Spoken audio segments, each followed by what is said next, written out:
Thank you, Kent, for that song service. And thank you for your comments leading us to think about times when things don't seem like they're going the way we think they should. Anybody ever have any of those? Yeah. We do, right? Have you ever asked this question? What's up with that, God? We ask that question. There may be some people who seem like they're always happy, happy, joy, joy, and everything's always going just the way, they planned it, and that might be true, but for most of us, we have run into these times when we've had to yell out to God, hey, what's up with that? Right? And it might be like struggling at work, it might be struggling at home, family, with our children or with our parents, right? It might be our health, it might be some relationship with somebody we care about. Whatever it is, there's all kinds of ways that life can smack us in the face and cause us to cry out to God, hey, what's up with that? And so we're in this series, and we've been following this. At the end of the sermon, I put these little papers in front of you in the back of the seat, and they're my "What's up with that, God?" apples. And if you have something in your mind that you're struggling with right now, where you want to say, hey, what's up with that? You can write it on here. You don't have to be explicit if you don't want. You can just, you can put family. You can put job. You could put, finance. You could put health. You could put, whatever it is. But if there's something on your heart that you're yearning out from within saying, what's up with that, God? I want you to write it on there. And toward the end of the sermon, I'm going to give you a chance to do something with that. But we're in this series, and we're walking with Israel. And here's the thing. As we walk along in that journey, and we've seen our story sort of mirrored in the story of Israel. Have you seen that? There's a whole lot. In fact, we saw that the Bible intends for that. There's a whole bunch of stuff in the New Testament that parallels the Old Testament. And we can just see that's our story too. And so this week we're talking about there's a grieving. There's a grieving while we're walking with God. Now I understand it, it's possible somebody can have the kind of faith that they never question or doubt anything. Okay, that's possible, but it's just not my story. And I think for many of you, it's not your story. And there's times when we say, hey, what's up with that, God? And is that okay? Are we allowed to ask that? It is okay. This is Israel, okay? Many times while God's delivering them. See, it's not just they've been in slavery for all those years, but while God's delivering them on their journey, this is who they are. And you're like, what's up with that? What are you doing? Why can't you be happy? But over and over, they find themselves here. Now, through the course of this lesson, I just want to say this. It's not ideal when we question God. It's not ideal. But it's true that we do. And we can see in Israel's story that God, He doesn't smack us down when we do. You ever notice that? We're going to see it today. They do it all through the story. But God doesn't just boot them out, say, you're out of here. He works with them. He walks with them. He helps them even in their grumbling. And so that's the story of our God. That's how God responds to our grumbling. But there's a lot of people in the Bible that yelled out, what's up with that, God, in one way or another, right? The most notable being Eric's favorite. Right? Doesn't he yell out, what's up with that, God? Right? But John the Baptist, anybody know that story? He's down in Herod's prison saying, hey, what's up with that? Why am I down here? Even in our story we'll see today, Moses even cries out, what's up with that, God? And so we can do it. We're allowed to. It's not ideal, but none of us are living the ideal. We're living by faith. And that faith is a journey. And faith is sometimes very strong and sometimes it's not so strong. And God understands. And He walks with us and we can still walk with Him through that. And so looking at this story, before I read that text, did you know that almost half of the Psalms, I don't know, when we think about the Psalms, we might think about, praising God and just shouting out and, yay, God, you're awesome and you made everything. And that might be our impression of Psalms. But almost half of the Psalms, 40%, are lament. Did you know that? 40% of the Psalms are lament psalms. Grief. What's up with that, God? Psalms. Because it's the human condition. Because God knows that's what it's like to walk with Him by faith. And so all throughout Israel's story, this happens. I chose this one because this is right after they get delivered. They're out in the land, and it's after they don't have any food or water. And it says this, and the place was called Massah and Meribah because of the quarreling of the people of Israel, and because they tested the Lord by saying what? Is the Lord among us or not? Listen, they're not just taking roll. Right? Moses, here. Miriam, present. Aaron, key. Whatever people say to that, right? The Lord, yes. They're not taking roll. What does this question imply? What can we infer from this question? What else are they asking? God, are you here? Meaning, if you are here, I mean, maybe you're not. And that's why it's bad. But if you are here, then why aren't you doing something? And wait a minute. If you are here and you're doing something, we don't think you're doing a very good job. Right? This is an evaluation on God.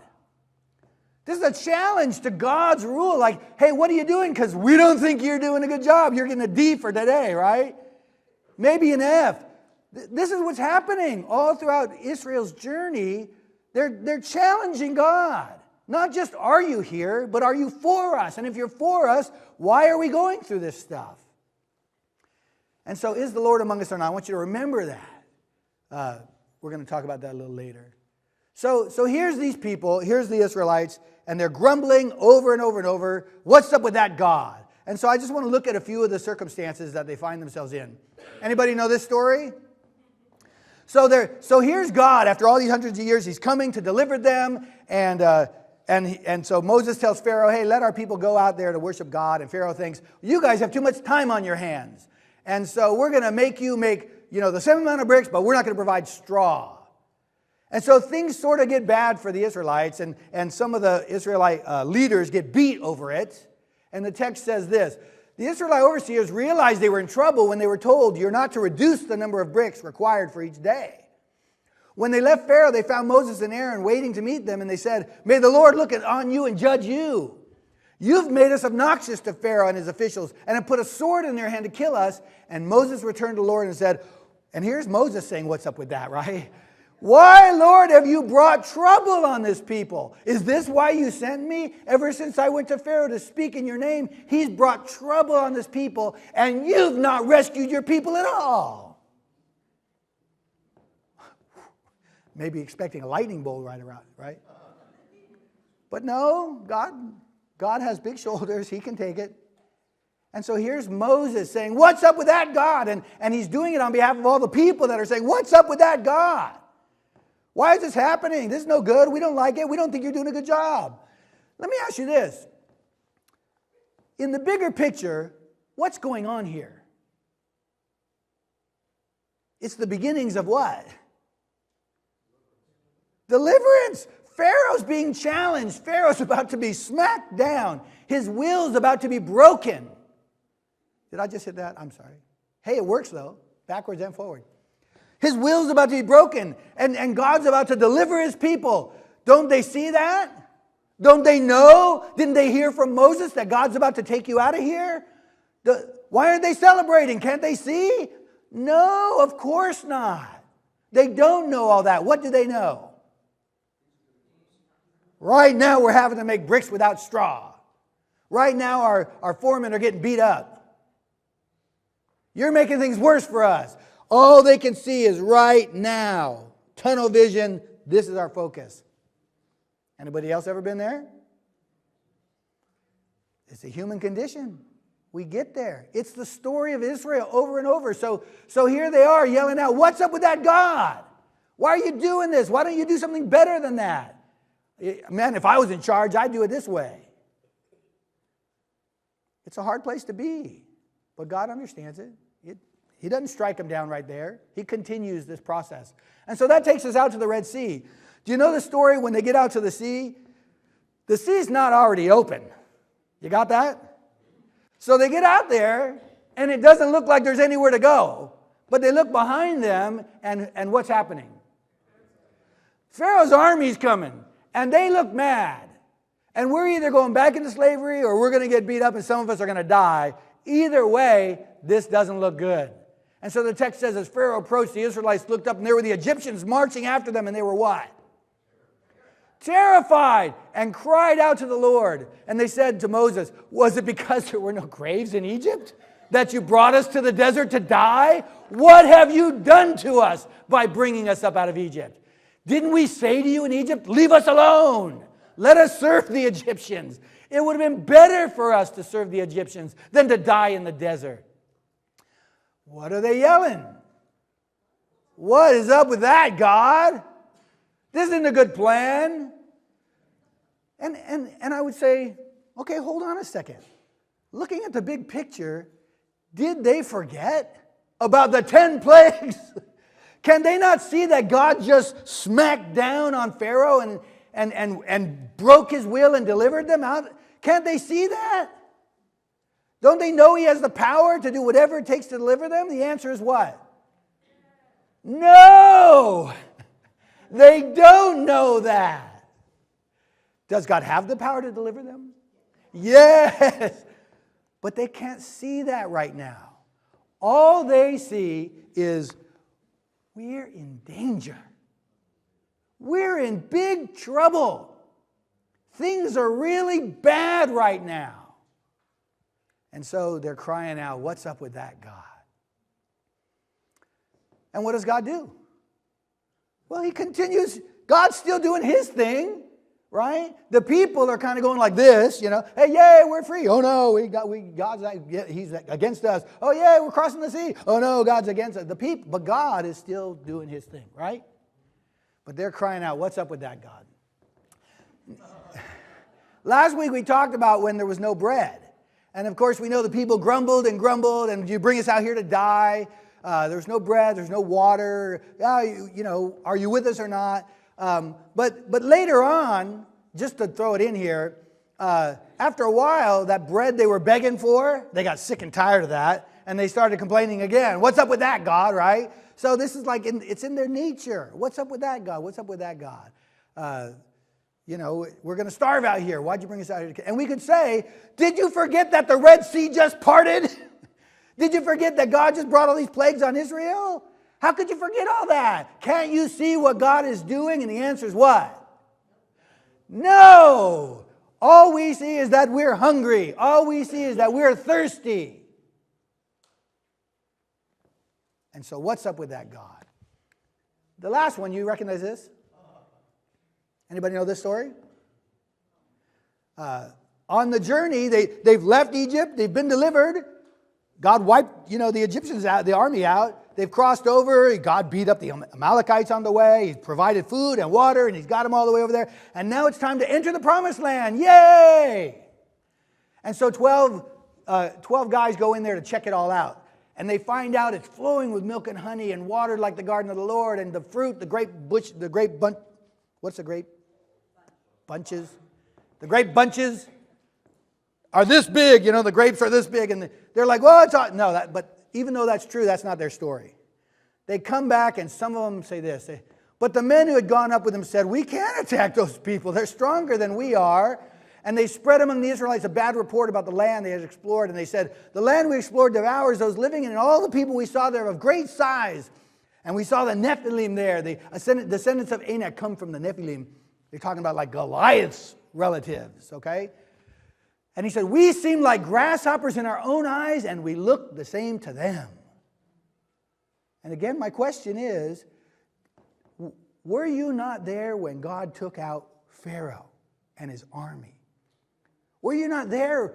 Did you not walk through the Red Sea? Were you not there when he took down the Amalekites? Remember Moses' arms being held up by Aaron and Hur, I think? Right?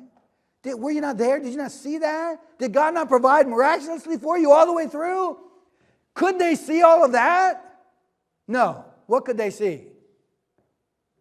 A big giant, a whole bunch of big giants. All they could see is how small they were and how incapable they were of going into that land. This is the human story. It's our journey when we face hard times. It's a faith journey. And so we cry out, what's up with that, God? What's up with that? Here's the thing. It's the human story. This is all the Hebrews. This is you and I. This goes all the way back to the garden. It goes all the way back to the garden. When the man and woman eat this fruit, it's not because they're hungry. You realize that? It's not because they're hungry. It's not because this is the only beautiful fruit in the garden. The garden was filled with beautiful fruit. They could have eaten all they wanted. That's not why they eat this. They eat this fruit. This fruit has something to do with deciding who's going to be in charge. With deciding who gets to call the shots. You remember one of the things the serpent said? For God knows that when you eat from it, your eyes will be open and you will what? You will be like God, knowing good and evil. Well, what's wrong with that? Shouldn't we be like God? Didn't He make us to be like God? It should be a great thing to be like God. What could possibly be wrong with that? But the question is, who gets to be God in your journey to become like God? Who gets to call the shots? Who gets to make the rules? Who gets to lay out the plan in front of you? Is it God? Or is it you? Or is it like Satan? Which voice are we going to listen to? And this is the human condition. We want to be in... How many of us like to be in control? Come on, control freaks. I know you're out there. If your spouse doesn't raise their hand, raise it for them. You'll get in trouble later. But we know we have issues with control. And it's hard to let go. We want to be in control. My wife's going to kill me if this doesn't work, but because she really loves this. I tested it beforehand. As long as the control freak in my wife is right now having a fit. My illustrations don't always work. One time I put these phone books together page by page, and it's impossible to rip them apart. And it was, but it wasn't impossible to break the bindings on them. And the bindings broke, and the kids flew both ways. So my illustrations don't always work. But you know what? As long as I'm holding on to that apple, I'm trapped. Okay? And to some extent, even if I can move around, right? I'm carrying Egypt with me to some extent. You know what I mean? I'm gonna be in charge. And as long as I'm doing that, I'm stuck. And the only way I'm going to be free is to do what? I've got to let go of the apple. I've got to let go and let God. Everybody's like, put that thing down before your wife kills you. Yes, I want to survive till next Sunday. But that's the thing, we've got to let go. And I want to say it's not an either or. We just have to say that. I know in the garden it was an either or, and I realize that. But take your eyes off the garden and look at the Israelites, because that's our parallel story that we're following. And for them, it wasn't an either or. It wasn't either fully trust God and never question, or fully rebel against God, right? It was something in between there where we all live, where we're trying to learn to trust God more, but we're still hanging on to that apple to some extent. And especially when we're grieving. Now, maybe not everything, but a lot of the things we grieve, a lot of the things that really break us down in our life have to do with us trying to find our identity somewhere besides God. To take control of who's going to make the choices for us in our life. Who's going to, who sets the path. We're going to try to find fulfillment. Sometimes it's in addictions or vices, things like that.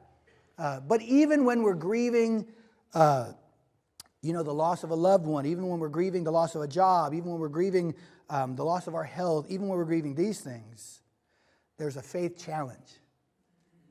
There's a faith challenge. And in those moments, we've got to decide who's going to be in charge. And so I want you to, if you've written down anything on those apple things, or you can take them out right now. There should be right in front of you in the back with those prayer cards. There should be a thing like this. And in a moment, we're going to lower these lights up here and play a song. And I'm going to ask you, if you'd like to come up and grab a candle, and I want you to light the candle, and I want you to set it on that piece of paper, set it down on there, because when God led Israel through the night, he did it with what? Anybody know? A pillar of what? A pillar of fire. And so I want this to be a time when you can look at that. What's up with that, God? When you can take that and you can say, even still, I'm going to lay that at the foot of the cross. I'm going to lay that at your feet, and I'm going to put this candle there, this fire, as a way of saying, even in this dark time, I'm going to follow you. I'm going to trust you. That I don't know the whole story. I don't see the big picture. Right now, I just see what I'm going through. But I'm going to trust in you, God. And so can we lower the lights? You can come up and grab a candle, light it on the fire here, and set it on your card here. If you have those, I have an Apple card here somewhere. Where's my Apple card? Where's my Apple card? Matthew, do you see my Apple card there? Yeah, that one. So if you have this, I just want you to write your thing there and use these candles. And we'll do that while this song is. Did we get that song, Martin?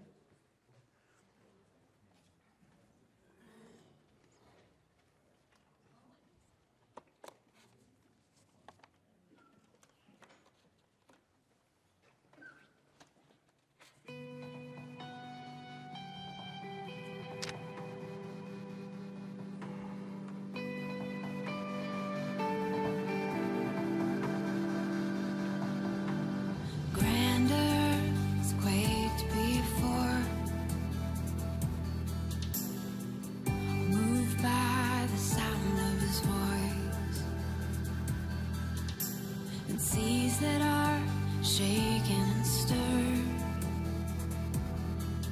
can be calmed and broken from my regard. And through it all, my eyes are on you. And through it all, it is well. And through it all,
Will you pray with me?